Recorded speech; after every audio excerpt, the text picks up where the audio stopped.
بسم اللہ الرحمن الرحیم۔ آج کا سوال یہ ہے کہ گھریلو اشیاء کو بطور زکوٰۃ دے سکتے ہیں یا نہیں۔ شریعت اسلامی اس حوالے سے کیا فرماتی ہے؟ تو یاد رکھیے، شریعت اسلامی اس حوالے سے یہ فرماتی ہے کہ گھریلو اشیاء کو زکوٰۃ کی مد میں دینا جائز ہے، بشرط کہ تملیک فقیر پائی جائے۔ تملیک فقیر کا مطلب یہ ہے کہ فقیر شرعی کو اس کا مالک کر دیا جائے کہ اب یہ مالک ہے، اب اس میں مالکانہ تصرف کر سکتا ہے۔ اور یاد رکھیے، زکوٰۃ کی مد میں سونا چاندی، روپیہ، پیسہ یا کرنسی دینا ہی ضروری نہیں ہے، بلکہ ہر وہ چیز دی جا سکتی ہے جو مال کے قبیل سی ہو۔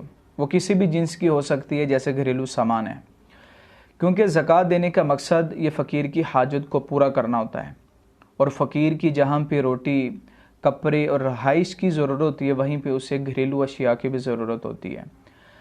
تو لہٰذا اگر کوئی بندہ اپنے گھر میں سے کوئی چیز فقیر کو بطور زکوٰۃ دیتا ہے تو اس کا دینا جائز ہے، لیکن جو چیز دی جا رہی ہے اس کی مارکیٹ میں ویلیو کیا ہے، جو مارکیٹ میں اس وقت اس کی ویلیو ہوگی، اسی کے مطابق اس کی زکوٰۃ کی کٹوتی ہوگی۔